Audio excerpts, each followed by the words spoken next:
ئەگەر مرۆڤ لە هەردوو ئاینên کاکایی و ئێزیدی بنێڕا دبینێ gelek bîr û bawer û nirînên wan di nêzîkî yekin.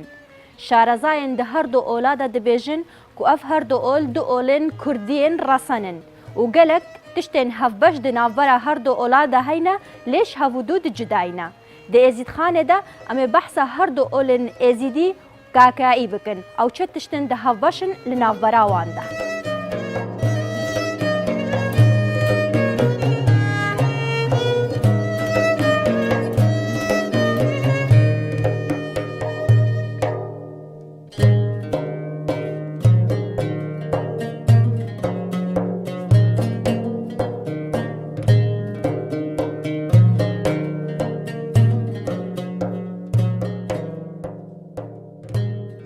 ئێزدیم کاکەی دوو ئاینی کۆنی کوردستانن هەردوو زاراوەکە کە شی دەکەینەوە ئێزدی کە لە ئێزدەوە هاتووەتە خوددا کەکێک لە ناوە کۆنە مێژوویەکان و ناوە کۆنەکانی کوردستان بەمانای خوددا هاتووە کە هاوشەوەی ناوی ئاهورا لە ئاین زەردەشتیە کە ژمانای خوددا وە کاک ئەمە دوێکی بابەتەکەیە وە کاک لە زاراوەی کۆنی هەورامی دامانەی هەر خوددا هاتووە یا گەورە هەموو ئەمانە دەلاتیەوەکە کە خودی ئاینەکان هەردوو ئاینەکە چکاکەی چ ئێزدی دوو ئاینن گەڕانەوە بۆ لای خوددا دیارەکە ئاساییە مەسە عەرەب ئەڵڵای هەیە ڕەبی هەیە کورد ئاهورای هەیە مەسەرەن کاکی هەیە ئێزدی هەیە پەروەردگاری هەیە خودای هەیە من هەموو چەند زاراوەیەکن بۆ یەکمانە ناوەکە لەوە هاتووە هەردووکان بۆ کوردستان دەگەڕێنەوە من پێگەیشت بۆ پسپۆرێکی بواری مێژوو پسپۆری بواری مێژوو ئاینەکان شوێنی دەکەوتەکان دیارە کەمی جیازی هەیە شوی دەکەوتی ئاینی کاکەیەکان ناوچی هەورامانە هەر خودی هەورامان کە لە هۆراوە هاتووەتە خوددا بەدی وە هۆرامیەکەیدا بەدیوە بتوان بڵێن گەرمەسێرەکەی دای هۆرامان بەڵێ ناوچەی بەڕۆ پێ دەڵێن مەتەقیلماشان و ئەو ناوەکە کە لە هۆڕ ئەو ناوە بەکاک هاتووە بەڵام ئاینی ئێزدی ئەگەرتە بۆ دیوی جێرچیەکانی تۆڕۆس ئەوی کە باکووری کوردستان لەگەڵ باشوور جێ ئاکاتۆ لەوێدا کەم ڕۆمەمەندەکەی بۆتە لالش و قەزای شێخات کاکەیژی و ئێزدیژی شکەڤنە ئاینێت کوردای هەرێکەڤنن و بەری بوونا مەسیحی و بەری پەیدابوونا وان پەرتوکێت ئاسمانی و پێخەمبەراوان ئەف ئاینە هەبوونە ئاینی کاکایی هاش مڤ ئەنەو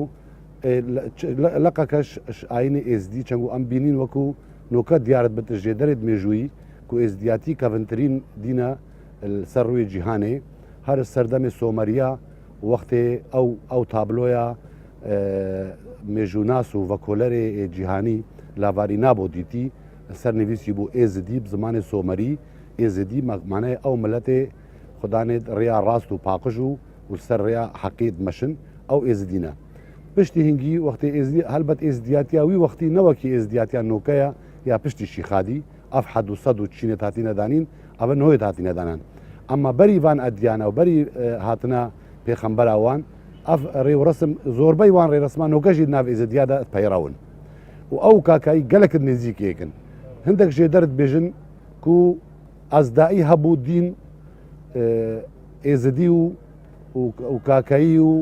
و درزی و هەندێک شەبەکە وێژێ چق بووین چقنش ئەزدایە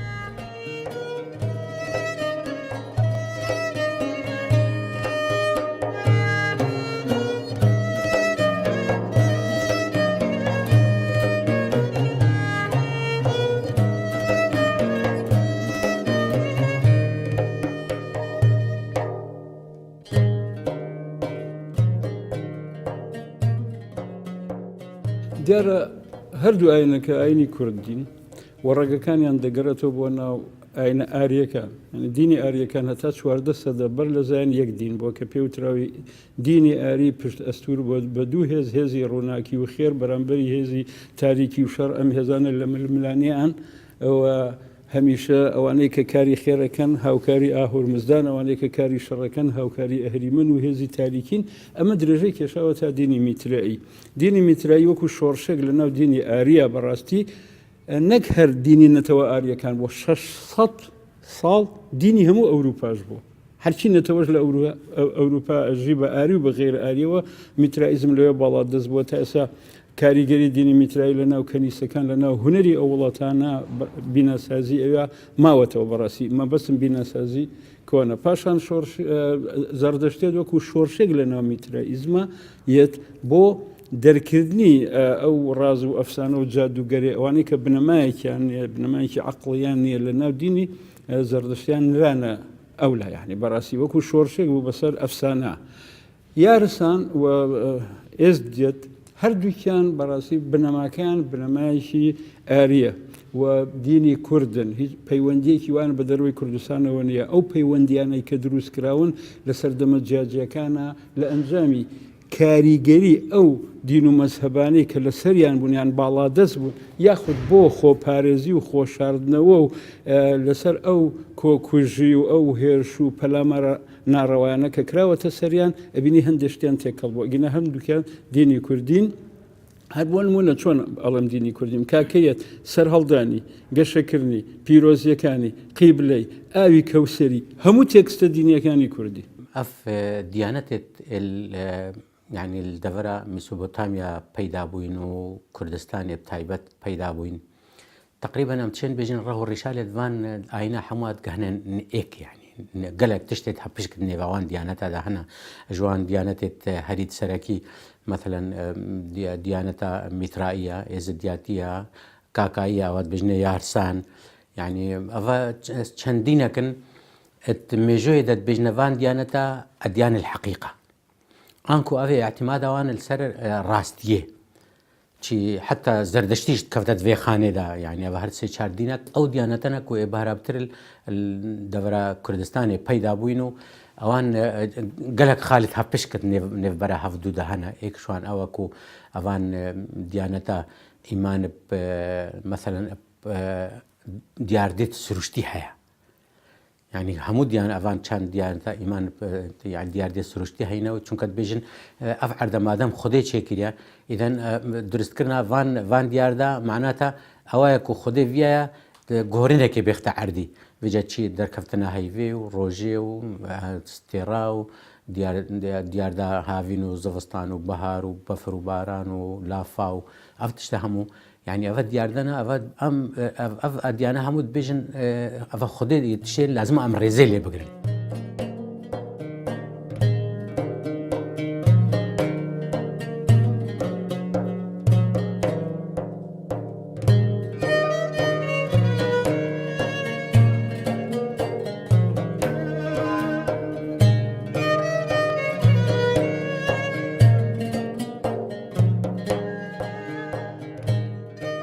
کەواتە ڕێگەڕژیا دوو ئاینەکە بۆ دوو ناوەکەی بۆ دوو ناوەگەڕێتەوە دیمانای خوددا دەبەخشێت دووشان و کوردستان دەگەڕێتەوە کە لەسەر دوو زنجیرە چیە دەردەکەون و هەردووکیشان مێژەکان بۆ زۆر کۆن دەگەڕێتەوە چکۆت ئەوەی کە تا ئەسم بۆی چوون بەل لە نزیکەی 2000 ساڵ پێش زاین زاراوی ئێزدی هاتووە ئێزدی بەکار هاتووە لای سۆمەریەکان ئێزدی بەکار هاتووە لای کوتیەکان بەکار هاتووە ئێزدی بەکار هاتووە لە تۆماری ئەقەدیەکاندا هاتووە و مەبەستیان لە باوەڕێک بووە لە خودایەک بووە کە خەڵکی دێپەرستن کە خەڵکی میزۆپۆتامیان باکووری دەسەڵاتی سۆمەری و ئەقەدیەکانە زاراوی کاکیژ لە چەند دەقێکی دوای ئێزیەکان دیارە دەست بکەوتووە کە زیاتر بۆ دەوڵەتی ماد و سەدەی حەوت و شەشی پێش زاین دەگەڕێتەوە لەوێدا کاک بمانای گەورە هاتووە کە کەسێک گەورەیەکی هەیە گەورەکە ڕۆحیە لەسەر و دەسەڵاتی مرۆڤەکانەوەیە کە دیارە مەز لە خوددایە بەس بدیتنا من ئێزدی کەڤنترش هەموو ئاینا چەنگ و هەر سەردەمێ سۆمەریا و سەردەمێ پەرستگەهێت ئێزیدا و لارسا سەردەمێ نەبوخەت نەسەر الوی دەمی ئێزدیاتی هەبووە بەلێ مەوقیمە گوتی شێوازێک کەڤنێ بەرێ دەستپێکا پەیدابوون باوەریە بۆ خۆ خوداوان چێتکردن و هەر سەردەمێ نابۆ و ئان و ئەنلیل و مردوو خوڤان خداوەندێت بەرێ بە خۆچێتکردن وێجا ئەف ئاینە دیێژێ چق بووین وەکی کاکەیە وەکی درزیە وەکی علەویین وەکە نزیکی 12 ملیۆن علەوی باکووری کوردستانێنە هەر ئەوژی وەکی ئێزدیا و وەکی کاکەیانە.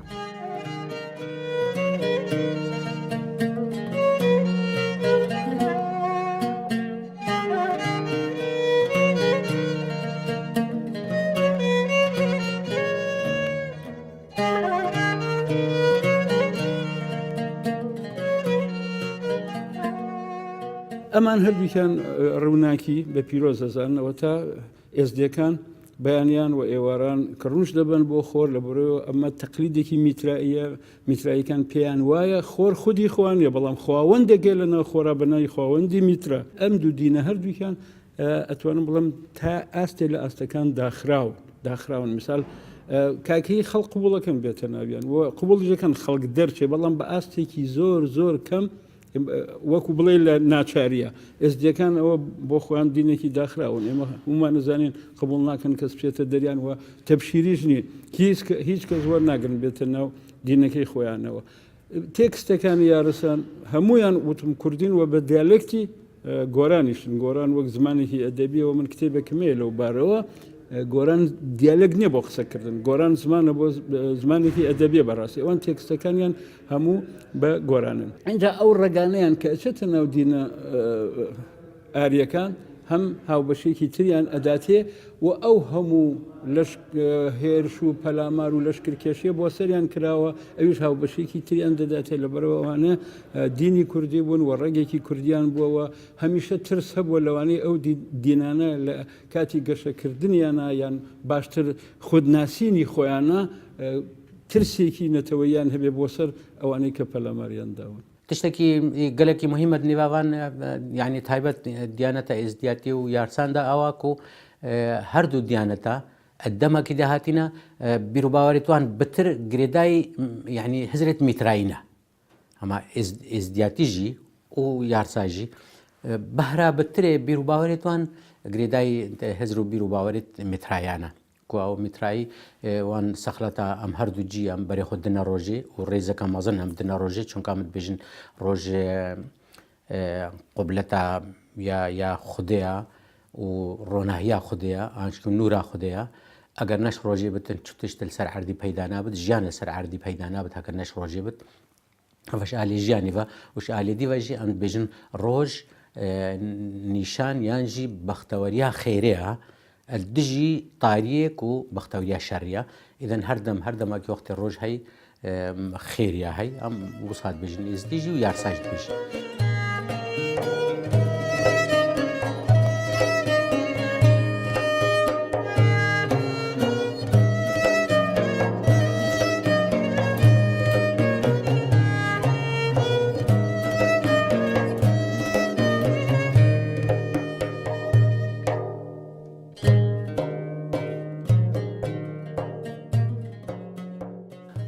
بەڵام کێشە لەوەدایە تا ئێستا کاکەی چ ئاینی کاکەی و چ ئاینی ئێزدی کە ئەو ئاینی کۆنی کوردستان نوێژوو دەرکەوتون تا ئێستا لەسەر کتێبەکانیان کێشە هەیە سەرنجام کە کتێبی ئاپیرۆزی ئاینی کاکەیە و مەستەفاڕەش یا مژداڕۆژ کە کتێبی ئاینی ئێزدیە ئایا ئەم دویا جلووە کە بەشێکی تری کتێبەکەیە تا ئێستا ڕوونیە کە ئەم دوانە چۆن حسێب بکرێن و کام خانێکتی ئاسان کتێبی زمینیەوە ئایا پەیامەکانی ئەم دوو کتێبە ئاسمانین یاوەکو پەیامەکانی مرۆڤین وەکو پسپۆکی وامیژوو بەوە گەیشتوم کە هەردوو پەیامەکان ڕۆحین پەیامی خودایین بەڵام دوجار لەسەر دەستی پێڕەوەکانی پیرەکانی کاکەی و ئێزدی نووسراوەتەوە و تۆمان کراوە و دواتر ئەمە وای لێ کردووە کە بڵێ وەڵام پەیامی مرۆڤە و ئیلا و هەندێک دەقی تایە کە هەندێک دقی ئەم دەقانەوەی کردووە کە دوجار وا بکەن کاندی خەڵک پێوەڵێن ئەم دەقان دەقی مرۆڤن وەکی دی نوێژ و دوعای توانجی هەر نزیکی یەت ئێزدیانە تایبەت یەت عەلەویە و کاکەیە البەر تەمبورێ دوعای خۆتکەن وەکی گۆڤەندێت دینی وێت هەین وەکی سەمایدما البەر تەمبورێ گۆڤەندێت خۆ دینی ئاینیتکەن نزیکی ئێزدیانە وەکی دیژی ئەکە دیف دابوونەری تێتوان و باوەریاوان عەلەویاژی و کاکەیاژی وەکی ئێزدیا دینێکی گرتیە نادەنەوان ئاینت دی ینی ژن و ژنخوازی نابەراوان و بسلمانە و فەڵا و جووادا نابێت هەرش ناوان بخۆیە هەر چەندە نۆکەلوی سەردەمی وی چرخێ پێشکەفتنێ ئەو ژیوە هاتیە لادان هەندێک تەجاوزاوێت کرد دەرکەفتین بەلێ هەتانۆکەژی باوەریا من نک خەڵکت خۆیت ڕەسەن ئەوێ تەجاوز کردی و ژڕێە ئۆلا خۆ دەرکەفتی نەی خۆشتویە و بەلکی گەلک تەعاملێژی گەل ناکەن وەکی ئێکی واری بتیان لا بدەتش دابوونەریتت خۆ و عیبادەتە خۆیان کەم نەڕەسەن.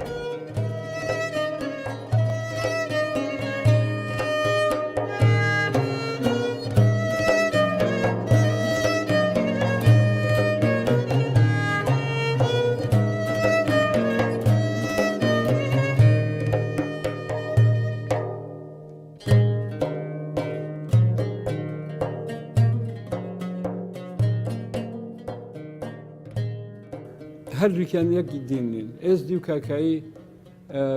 وتمان خاڵی هاوبەشیانەیە بەڵام ئەگەر بێت و لێکی بدەینەوە وردەکاری تا بکەین خاڵی جیاوازیان زۆرترە تا خاڵی هاوبەش ئێستا من هەر لە یەزیدێ ببینم سمێڵی هێشتێتەوە کاکیە ببینم سمێڵی هێشتێتەوە ئیتر وابزانم ئەم سمێڵە ئەمە هەردووکیانەکە بە یەک دین ئەمە وانە تێکستەکانی یارسان وتم هەر هەمویان بە دیالکتی گۆران نووسراون زیاتر ئێزدەکان کاریگەری میترائیزمیان لەسرە بەڵام کاکەیەکان زیاتر کاریگەری زەردەشتیان لەسرە زەردەشتێت یعنی ئەمان زۆرتر شتەکانی زەردەشت هاتوونەتە ناویان بەڵام ئێزدیەکان زۆرتر شتەکانی میترایی هاتوونەتە ناویان ئەگەرچی یارسانەکانیش بە پیرۆزانینی میترایان هەیە وەکو لە پێشەوە باشم کرد ئەو ئینتقالی ڕۆحەکە کە لە میتراوەیەتە ناو مەسیحویەتە دۆنی حەزرەتی عەلی و دوایی بە چەند دۆنێکێتە باولولی مایەتە بە شاخۆشەنی لە ڕۆستانیەتە باوە سەرەنگی دەوانی و دواترێتە سانسەهاکی بەرزنجی و ئەوە قسە و باسێکی زۆرن بەڵام من ناڵم یەک دینن و هیچ بەڵگەیەکیش نییە بیسەلمێنی یەک دینن تەنیا هەردووکیان دینی کوردین خاڵی هاوبەشیان هەیە و خاڵی جیاوازیشیان هەیە دیسا تشتێکی هەفتپشکرد نیڤاواندا هەیە ئەوژی ینی هەردووە ئیمانە چینا پیرا هەیە ناف یارساژدا و ناف ئێزدیاژدا ڕێزیە بۆ چینەکە هەیت چینا پیرا ئەو چینەژی ڕێبەرێت دینینە یعنی هەردوو چینە ڕێبەرێت دینینە هەموو بیر و باوەری دینی بۆ خەڵکی شرۆڤەتکردن و بشکلی قول و بیت و قصیدە و ناف هەردوو جیهادە هەینە هەرێکی کتابەکان نام بژن ئەف قول و بیتە هەرێکی ئالی خۆڤە کتابەکە جودا هاتینە بەس احتمادان یاوانیا کولی لەسەر مثلا بەشێ گاتایە کو ئێکش بەشێ هەری گرنگی ئاوێستایە کو ئەو کتابە یا زەردەشت ئەو ژێ مهم بوو چونکە گاتا زەردەشتیە گاتاش کرێ وەرگرت میترایی وەرگرت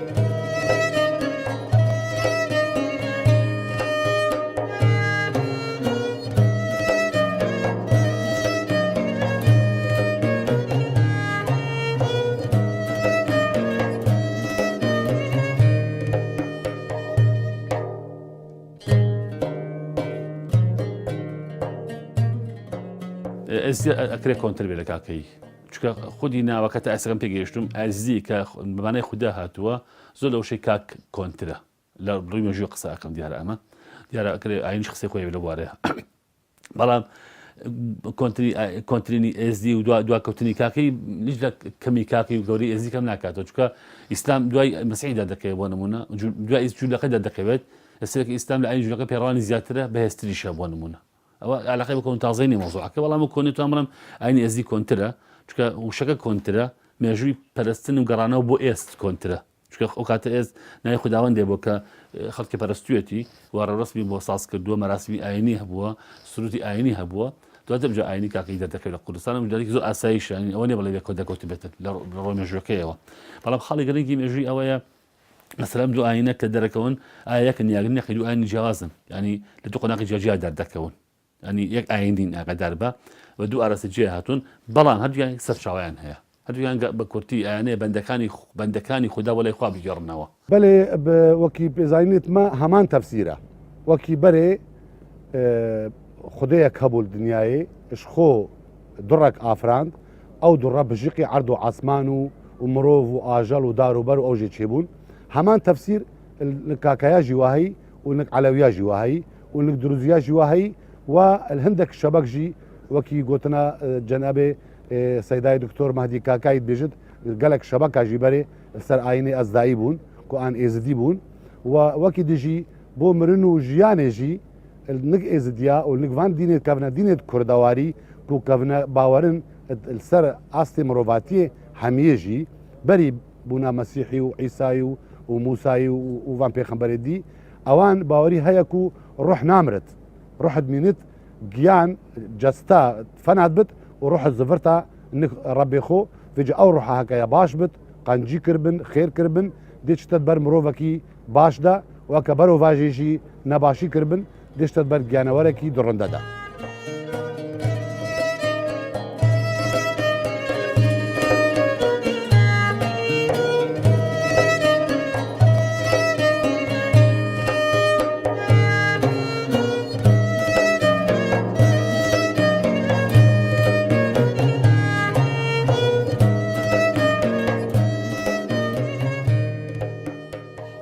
بەداخەوە کورد تا ئێستا هەم وەکو نەتەوە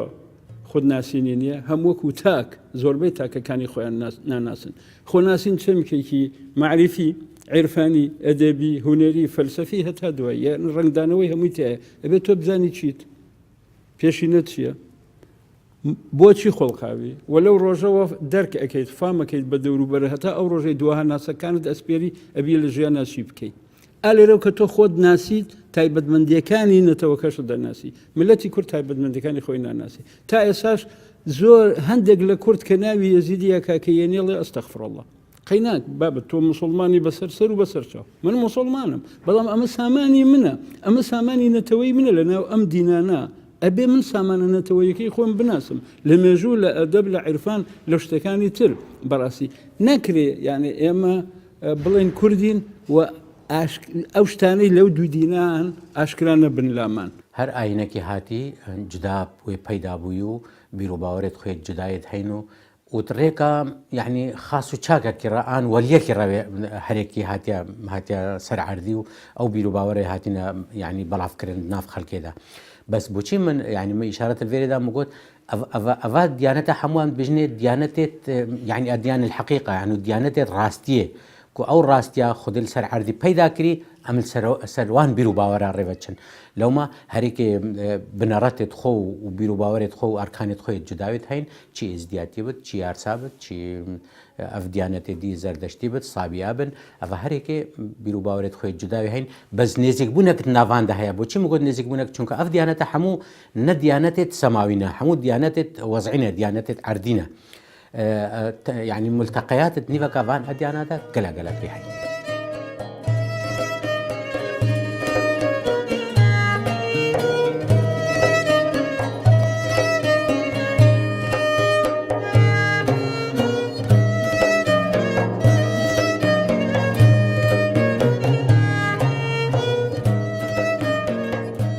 همو آینه کان نقل ازوی با خلق باشتم موضوعات بقاتنا سرجع خالص آینه ازوی كاكي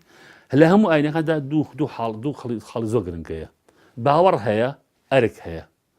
باور صديقة لهمو آینه کان دا ازوی كاكي شو باوربون بكي بخدا أميك بخدا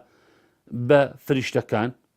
بخدا بفرشتة كان فرشتة كان أصلاً بيامي خو أجنبي بزدي بكتير بيروس أو فرشتة كتير بيروس يوم بيامي كان هناوا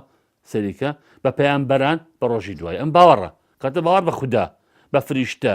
بە کتێبی پیرۆز بە پەیامبەران بە ڕۆژی دوای ئەمە باوەڕە لە هەموو ئاینەکاندا هەیە ئێزیکاکەش باوەڕیان هەیە قەدار بە بۆ یەکە ئێزیکاکەی باوەڕانە بێ ئاساییە بەڵام شازی باوەڕەکە جیاوازە ئەوەش بۆ شێکەمەوە ئەرک چییە ئەرک بریتە لە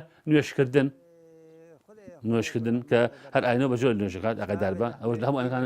نوێژی بەڵام نوێژەکان جیاوازن کاتیان جیاوازە ژمارەیان جیاوازە سرودەکەیان جیاوازە دوایەوە ئەمە نوێژە ڕۆژووە ئەمیش ڕۆژەکانیش کاتەکەیان جیاوازە ماوەکەیان جیاوازە پامەکەیان جیاوازە زەکاتە باش کە تۆ دەدەی بۆ کەسانی کە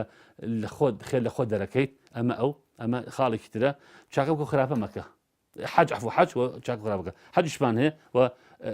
چاکە و خراپە مەکە چاکردن و خراپە نەکردن ئەمە لە هەموو ئاینەکانە هەیە بدیتنا من مەڕێز هەیە بۆ هەمووی بیر و باوەڕە و بۆ هەمی ئایناژی